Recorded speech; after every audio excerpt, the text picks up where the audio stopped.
BRS నేతల విమర్శలకు CM Revanth Reddy ఘాటుగా స్పందించిండు. రాజీవ్ గాంధీ జయంతి సందర్భంగా హైదరాబాద్ సోమాజిగూడలో ఉన్న ఆయన విగ్రహానికి పూలమాల వేసి సీఎం రేవంత్ రెడ్డి సారు నివాళులను అర్పించిండు. ఇక ఈ సందర్భంగా ఆయన మాట్లాడుతా సచివాలయం ఎదుట రాజీవ్ గాంధీ విగ్రహం పెడితే తొలగిస్తామని చెప్పి కొందరు మాట్లాడుతున్నారు. చేతనైతే ఆ విగ్రహాన్ని టచ్ చేసి చూడండి అంతు చూస్తాం అని స్ట్రాంగ్ కౌంటర్ ఇచ్చిండు. అధికారం పోయినా కొందరికి అహంకారం తగ్గతలేదు అని గట్టిగానే ఫైర్ అయ్యిండు.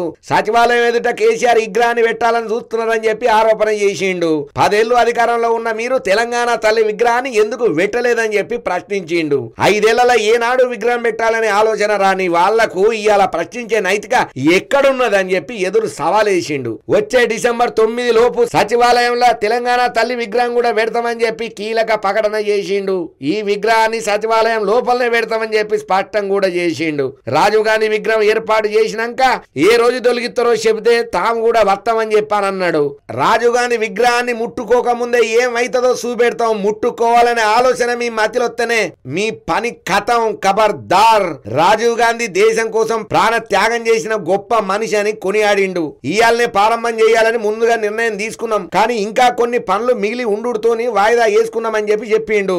రాజీవ్ గాంధీ విగ్రహం అమరవీరుల జ్యోతి పక్కన ఉండటం సముచితం అని రేవంత్ రెడ్డి సార్ చెప్పుకుంటూ వచ్చిండు. ఆయన విగ్రహం యువతకు స్ఫూర్తిగా నిలుస్తుందని చెప్పుకొచ్చిండు. అధికారం కోల్పోయేసరికి బీఆర్ఎస్ నేతలు విచక్షణ మరిచి మాట్లాడుతున్నారు. ఇది పద్ధతి కాదు. తస్మాత్ జాగ్రత్త. ఎవరితో మాట్లాడుతున్నావు, ఎందుకు మాట్లాడుతున్నావు, జాగ్రత్తగా మాట్లాడుండ్రి అని జరంతా బీఆర్ఎస్ లీడర్ల మీద గట్టిగానే గరమైండు రేవంత్ రెడ్డి సారు. ఏందో ఏమో ఏ ఒక్క చిన్న మాట బయటికి వెళ్ళినా కూడా పెద్ద ప్రభంజనమే అయ్యేటట్టున్నది తెలంగాణలో. పరిస్థితులు అట్టున్నాయి, ఏం చేస్తాం.